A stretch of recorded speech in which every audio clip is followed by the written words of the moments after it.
السلام علیکم ورحمۃ اللہ وبرکاتہ۔ بسم اللہ الرحمن الرحیم۔ یہ سلسلہ جو انبیاء علیہ السلام کے قصوں پر مشتمل ہے، ہم اپنی کتاب انبیاء علیہ السلام اور ان کی قوموں کی داستان عبرت سے پیش کر رہے ہیں۔ حضرت ابراہیم علیہ السلام کے سلسلے میں اس سے پہلے 2 ویڈیوز ہم پیش کر چکے ہیں۔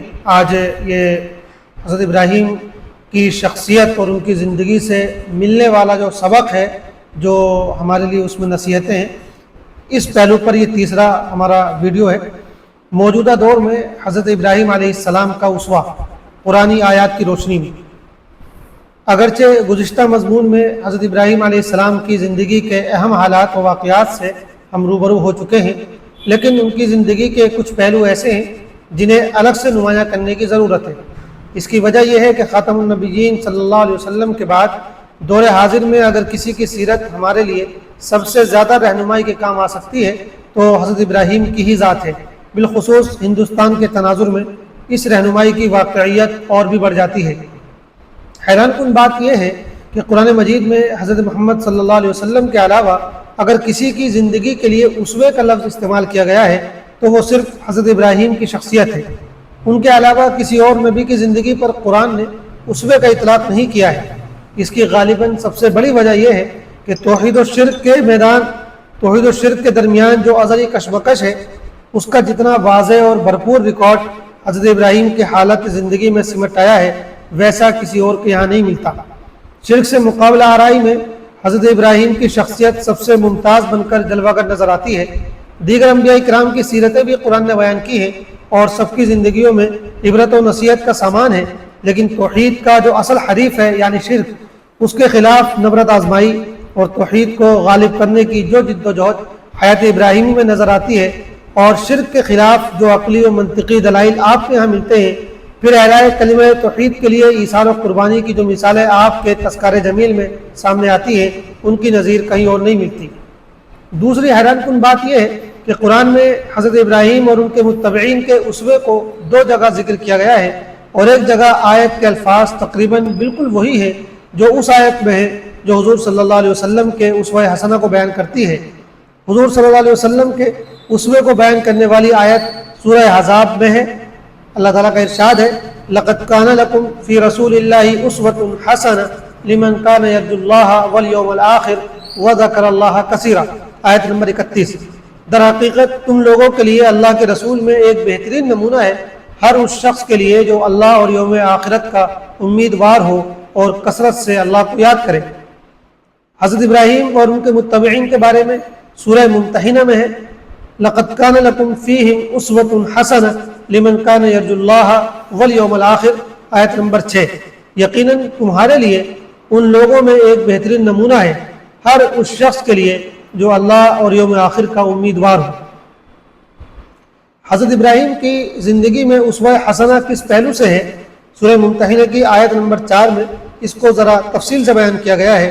ارشاد ہے، قَدْ كَانَتْ لَكُمْ أُسْوَةٌ حَسَنَةٌ فِي إِبْرَاهِيمَ وَالَّذِينَ مَعَهُ إِذْ قَالُوا لِقَوْمِهِمْ إِنَّا بُرَآءُ مِنْكُمْ وَمِمَّا تَعْبُدُونَ مِنْ دُونِ اللَّهِ كَفَرْنَا بِكُمْ وَبَدَا بَيْنَنَا وَبَيْنَكُمُ الْعَدَاوَةُ وَالْبَغْضَاءُ أَبَدًا حَتَّى تُؤْمِنُوا بِاللَّهِ وَحْدَهُ۔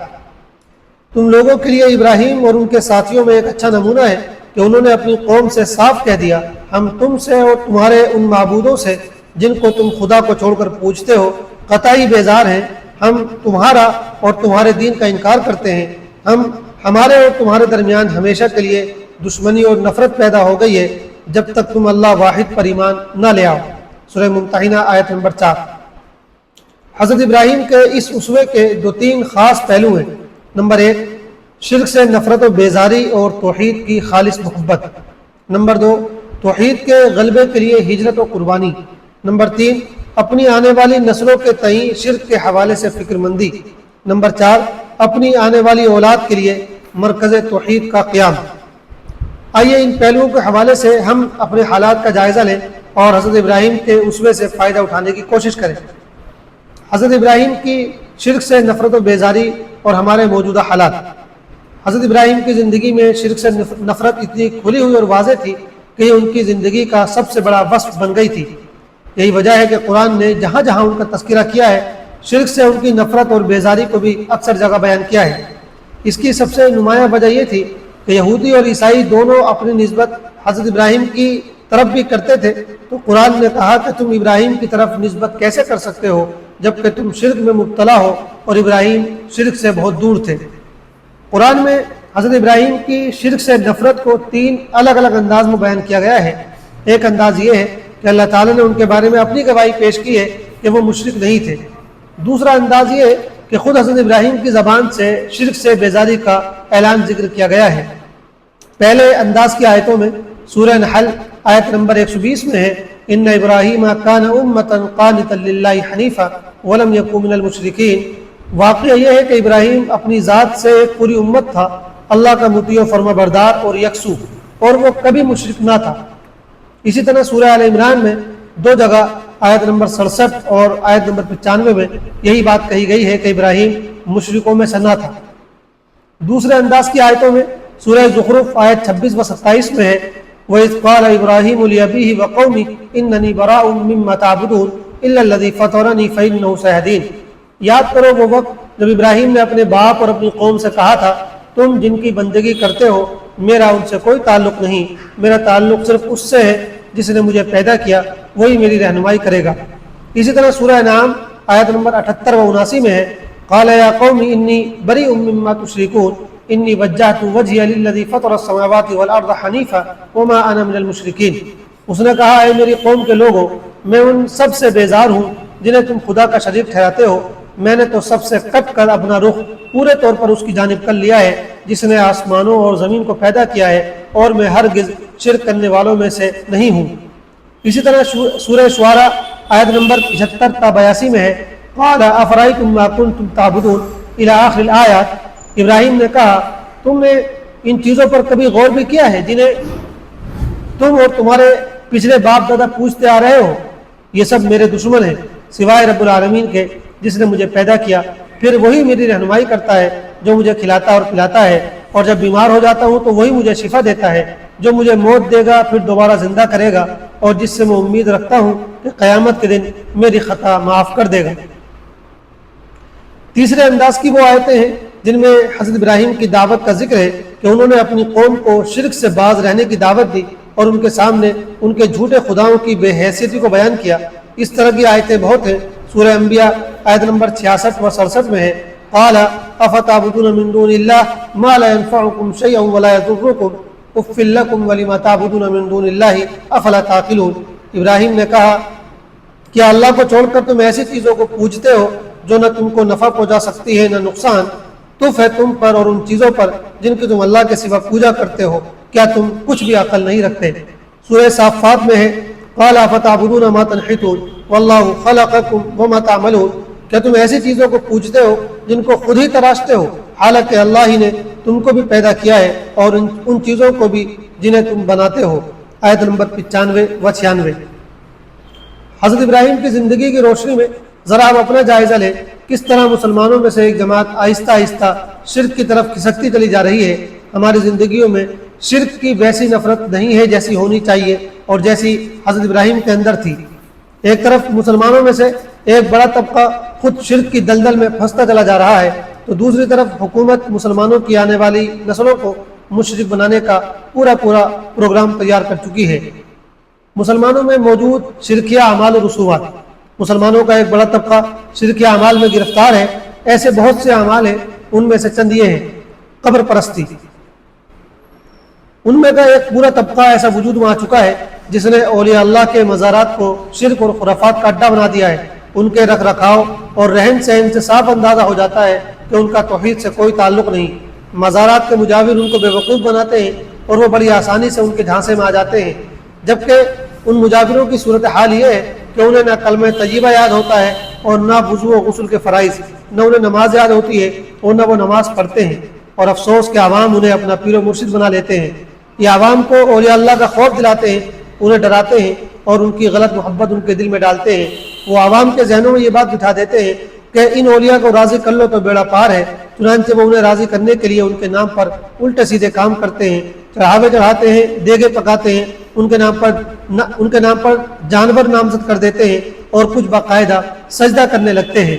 اسی طرح انہیں ڈرایا جاتا ہے کہ اگر تم نے ایسا نہ کیا تو یہ بزرگ تمہیں نقصان پہنچا دیں گے۔ اس کا نتیجہ یہ ہوتا ہے کہ ایسے لوگ اللہ کو ایک سائیڈ میں کر کے انہی بزرگوں سے خوف کھانے لگتے ہیں اور انہی سے محبت کرنے لگتے ہیں اور یہ ماننے لگتے ہیں کہ یہ بزرگ انہیں نفع اور نقصان پہنچا سکتے ہیں۔ یہ سارے کام وہی ہیں جو عرب کے مشرکین اپنے بتوں کے ساتھ کرتے تھے۔ قرآن میں جگہ جگہ ان کی ایسی خرافات کا ذکر کر کے انہیں شرک بتایا گیا ہے۔ افسوس کہ مسلمانوں نے قبروں کو بھی شرک کا اڈا بنا دیا ہے۔ غیر اللہ سے مدد مانگنا، مصیبت اور پریشانی میں اللہ کے نیک بندوں سے مدد مانگنا ایسے لوگوں کا عام رویہ بن گیا ہے۔ انہیں جب کوئی مصیبت درپیش ہوتی ہے تو ان کی زبان پر اللہ کا نام بعد میں آتا ہے۔ شیخ عبد القادر جیلانی اور اس طرح کے بزرگوں کا نام پہلے آتا ہے۔ یا علی مدد، یا غوث پاک مدد جیسے جملے ان کی زبانوں پر جاری رہتے ہیں، اور اگر اپنے علاقے میں کسی بزرگ کا مزار ہوتا ہے تو ایسے موقع پر اسی کا نام لیا جاتا ہے۔ اگر ان میں کا کوئی بچہ نہر میں ڈوبنے لگے تو وہ اللہ کو پکارنے کے بجائے بڑے پیر صاحب بچا لو، دادا میاں بچا لو جیسی دعائیاں دیتا ہے۔ اولاد نہیں ہوتی تو انہی سے اولاد مانگی جاتی ہے۔ غرض یہ کہ روزانہ نماز میں 50 مرتبہ اے اللہ ہم صرف تجھی سے مدد مانگتے ہیں کا وعدہ کرنے کے باوجود یہ لوگ مصیبتوں اور پریشانیوں میں اللہ سے مدد مانگنے کے بجائے اللہ کے نیک بندوں سے مدد مانگتے ہیں۔ غیر اللہ کے نام پر چڑھاوے چڑھانا، اپنی مرادوں کے پورا ہونے پر بزرگوں کے نام پر دیگے پکانا یا اس طرح کی نظریں بولنا ایک عام سی بات ہے۔ 11ویں کے مہینے میں کتنے لوگ ہیں جو پہلے سے دیگے بول کر رکھتے ہیں کہ اگر ہماری بیماری دور ہو گئی یا ہماری فصل اچھی ہو گئی یا ہمارا بیٹا پاس ہو گیا تو ہم بڑے پیر صاحب کے نام کا پتیلا پکائیں گے۔ محرم سے پہلے یہ نظر حضرت حسین کے نام پر بولی جاتی ہے کہ اگر ہمارا فلاں کام ہو گیا تو امام حسین کا نام کا کھجڑا پکائیں گے یا سبیل لگائیں گے۔ اور کچھ لوگ یہ نظر و نیاز اپنے علاقے کے مزاروں کے نام پر بولتے ہیں۔ غیر اللہ کے نام نظر ماننا اور چڑھاوے چڑھانا صریح شرک نہیں تو اور کیا ہے۔ غرض یہ کہ خود مسلمانوں کا ایک بڑا طبقہ اس طرح کی شرک یا خرافات میں مبتلا ہو گیا ہے اور وہ دوسروں کو بھی اس کی دعوت دیتا ہے۔ افسوس کہ یہ لوگ ذرا بھی غور نہیں کرتے۔ یہ تفصیل کا موقع نہیں، ورنہ ہم قرآن سے آیتیں پیش کر کے دکھاتے کہ ہمارے زمانے کے ان لوگوں کو اور عرب کے مشرکین میں کوئی فرق نہیں رہ گیا ہے۔ جب قرآن نے انہیں مشرک قرار دیا تو یہ مسلمان کیسے باقی رہ سکتے ہیں؟ خدا پاک انہیں صحیح سمجھ نصیب فرمائے۔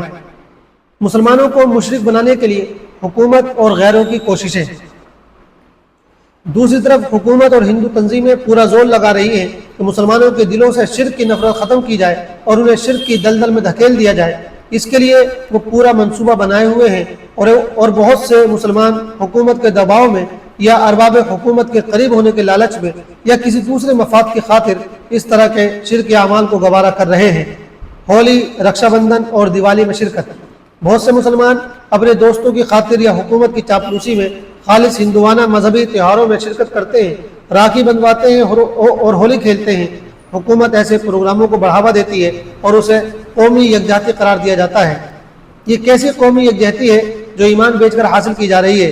افسوس کہ ہمارے بعض مسلم مذہبی قائدین بھی رواداری کے نام پر اس طرح کے پروگراموں میں شرکت کو گوارا کر لیتے ہیں، جبکہ حقیقت یہ ہے کہ ان کی شرکت بہت بڑے نقصان کا سبب بن رہی ہے۔ رواداری غیر مذہبی پروگراموں میں دکھائی جانی چاہیے۔ اگر کوئی شادی ہے یا خوشی کی کوئی تقریب ہے تو اس میں شرکت کیجیے، لیکن جو ان کے خالص مذہبی تہوار ہیں ان میں شرکت کرنا چاہے کسی بھی نام پر ہو انتہائی نقصان دہ ہے۔ نصاب کے ذریعے ایسا نصاب تیار کیا جا رہا ہے جس کے ذریعے شرک کو اور ہندو تہذیب کو فروغ دیا جائے۔ کتابوں میں ہندو دیوی دیوتاؤں کی تصویریں چھاپی جا رہی ہیں، ایسی نوٹ بکس تیار کی گئی ہیں جن میں ان کے دیوتاؤں کی تصویریں ہیں، ساتھ ہی کوئی شرکیہ بھجن دے دیا گیا ہے۔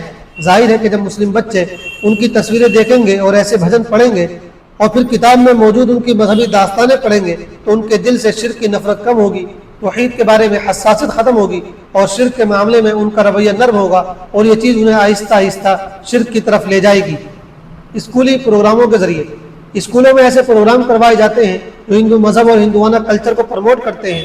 بعض اسکولوں میں ترانے کے وقت ایک ہال میں سب بچوں کو ادب کے ساتھ کھڑا کروایا جاتا ہے اور ان کے سامنے یا ہال کے ایک کونے میں مورتی رکھی ہوتی ہے۔ مسلم بچے بھی اسی طرح ادب کے ساتھ کھڑے ہوتے ہیں جیسے ہندو بچے۔ ظاہر ہے کہ کسی مورتی کے ساتھ اس طرح ادب کے ساتھ کھڑے ہونے کو اسلام کبھی برداشت نہیں کر سکتا۔ اسی طرح اسکول کی دوسری تقریبات میں ایسے پروگرام پیش کیے جاتے ہیں جو ہندوؤں کی مذہبی داستانوں پر مبنی ہوتے ہیں اور جن میں رام اور راون جیسے ان کے کرداروں کو پیش کیا جاتا ہے، اور مسلم بچے بھی ان پروگراموں میں نہ صرف شریک ہوتے ہیں بلکہ انہیں پیش کرتے ہیں۔ ٹی وی پروگراموں میں شرکیہ مناظر، ٹی وی پروگراموں اور فلموں وغیرہ میں شرکیہ مناظر دکھائے جاتے ہیں۔ دکھایا جاتا ہے کہ ایک شخص مصیبت میں ہے اور وہ رام جی سے یا کسی مندر میں جا کر پرارتھنا کرتا ہے اور اس کی مصیبت دور ہو جاتی ہے۔ نیز بہانے بہانے سے ہندوؤں کے بھگوانوں کی تصویریں دکھائی جاتی ہیں۔ یہ سب چیزیں دیکھ کر عام لوگ بالخصوص چھوٹے بچے انتہائی حد تک متاثر ہوتے ہیں اور ان کے ذہن کے کسی گوشے میں یہ بات بیٹھ جاتی ہے کہ رام جی بھی ہماری مصیبت دور کر سکتے ہیں۔ زبردستی مشرک بنانے کی پالیسی۔ ان سب کے علاوہ حکومت اور بہت سی تنظیمیں مختلف حیلے بہانوں سے شرک کو پروموٹ کرتی ہیں۔ لوگوں کو لالچ دے کر یا ڈرا دھمکا کر شرک کی طرف لانے کی کوشش کی جاتی ہے۔ زبردستی جے شری رام کے نعرے لگوائے جاتے ہیں۔ یہ دکھایا جاتا ہے کہ اگر اس ملک میں رہنا چاہتے ہو یا کسی قسم کا فائدہ حاصل کرنا چاہتے ہو تو شرک یا رنگ اختیار کرو۔ ابھی یہ کام ہلکا ہے لیکن اندیشہ ہے کہ آئندہ اس میں تیزی لائی جائے گی اور مسلمانوں کو ہندو بنانے کے لیے زبردست لالچ دیے جائیں گے یا زور زبردستی کی جائے گی۔ ایسے میں اگر کسی کے دل میں شرک سے نفرت نہیں ہوگی اور وہ شرک کے معاملے میں نرم گوشہ رکھتا ہوگا تو وہ اس طرح کے لالچ یا خوف کے سامنے ہار مان جائے گا۔ حضرت ابراہیم کا اسوہ ہمیں یہ سبق دیتا ہے کہ ہم اپنے عقیدہ توحید کے سلسلے میں بہت حساس رہیں، خود اپنے آپ کو اور اپنی آنے والی نسلوں کو شرک کے معمولی سے شائبے سے بھی بچانے کی فکر مندی اپنے اندر پیدا کریں۔ ہم اپنے بعد آنے والی نسلوں کے لیے توحید کے مراکز قائم کر کے جائیں۔ ہم خود بھی بابر کرائیں اور اپنے بچوں کو بھی سمجھائیں کہ دنیا کی سب سے قیمتی متاع ایمان کی متاع ہے۔ ایمان اور توحید سے محروم ہونے کے بعد اعلیٰ سے اعلیٰ تعلیم، اونچی سے اونچی ڈگری، بڑے سے بڑا بزنس، اچھی سے اچھی ملازمت اور زیادہ سے زیادہ دولت بھی کسی کام کی نہیں۔ اس لیے اگر ایمان کو بچانے کے لیے کسی طرح کی کوئی بھی قربانی دینی پڑے تو حضرت ابراہیم کو یاد کر لینا اور اس قربانی سے پیچھے نہیں رہنا۔ اللہ تعالی ہم سب کو حضرت ابراہیم کے اسوے پر عمل کرنے کی توفیق عطا فرمائے۔ آمین۔ والسلام علیکم ورحمۃ اللہ وبرکاتہ۔